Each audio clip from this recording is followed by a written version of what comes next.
आज इस चैप्टर की लास्ट एमसीक्यूज क्लास है। इन सभी क्वेश्चनों को आपको अच्छे से देखना है वीडियो को, और फिर अपने बुक नोट में नोट डाउन करके बार बार रिवाइज करते रहना है। अगर समझ में नहीं आते हैं तो आपको वीडियो एक दो बार फिर से देख लेनी है, जिससे आपको क्लियर समझ में आ जाए और इन क्वेश्चनों को अच्छे से तैयार कर लेना। ठीक है, चलिए आइए देखते हैं क्वेश्चनों को कैसे सॉल्व करेंगे। पहला क्वेश्चन है, कह रहा है भ्रूण को माँ के पेट में पोषण कहाँ से मिलता है। जो भ्रूण होता है जब माँ के पेट में गर्भाशय में होता है तो उसको पोषण कहाँ से मिलता है। पोषण मिलता है, ये नाम है इसके अलग अलग, अपरा, जरायुज, प्लेसेंटा। ये नाम आपको याद रखना है, अपरा, जरायुज, प्लेसेंटा। इनमें से कोई पूछा, सबसे ज्यादा प्लेसेंटा पूछा गया है, लेकिन अपरा, जरायुज, प्लेसेंटा कई नाम है। ठीक है, ये क्वेश्चन वेरी वेरी इंपॉर्टेंट है, ये आपका 2026 में जरूर आएगा। ठीक है, इन नामों को आपको ध्यान रखना है। ठीक है, दूसरा क्वेश्चन कह रहा, आर्तो चक्र के कितने दिन बाद अंडोत्सर्ग होता है। यानी जो आर्तो चक्र महामारी चलती है मादाओं में, उसके बाद अंडोत्सर्ग कितने दिन में होता है। तो 14 दिन में होता है। कितने दिन में होता है, 14वें दिन हो जाता है अंडोत्सर्ग। ठीक है, फिर कह रहा मानव में वायरस जनित रोग बताओ। वायरस जनित कौन है, एड्स। ये किससे फैलता है, फैलता है HIV से। किससे फैलता है, HIV से। ये भी क्वेश्चन इंपॉर्टेंट है। मानव जनित वायरस जनित रोग कौन है, एड्स। फैलेगा किससे, HIV से। ठीक है, अगला यौन संक्रमित रोग कौन सा है। यौन संक्रमित है सिफिलिस और घिनोरिया।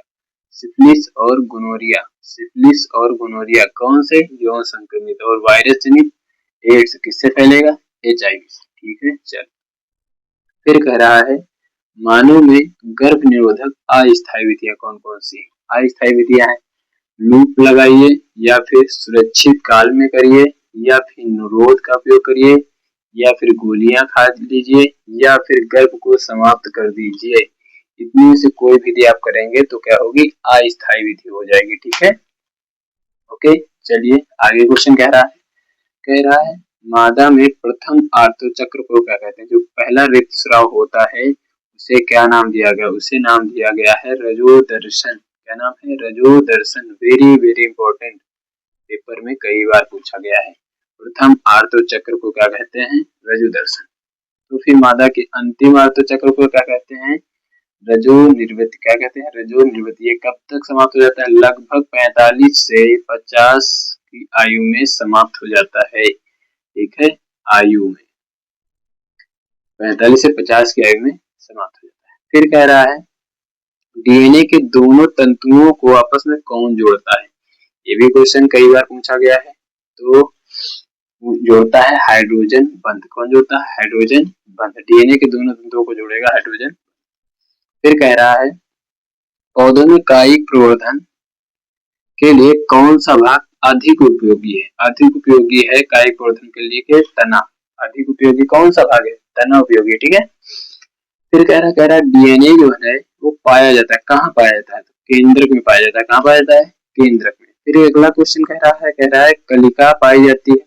कलिका कहाँ पाई जाती है, तो हाइड्रा में पाई जाती है। कहाँ पाई जाती है, हाइड्रा में। ठीक है, फिर उसने कहा कि जीवों में अपने कायिक भाग से नए जीव का निर्माण करने की क्षमता जो होती है, यानी एक कायिक जीव है उसे नया जीव बना दिया जाए, तो किसमें होती है, पुनरुद्भवन में होती है। किसमें, पुनरुद्भवन। इसका दूसरा नाम है पुनर्निर्माण। ठीक है, अगला क्वेश्चन है, कह रहा एक पौधे से अनेक पौधों का संक्रमण मुक्त परिस्थितियों में उत्पन्न करने की विधि क्या कहलाती है, ऊतक संवर्धन कहलाती है। क्या कहलाती है, ऊतक संवर्धन। ठीक है, ये भी क्वेश्चन आपका इंपॉर्टेंट है।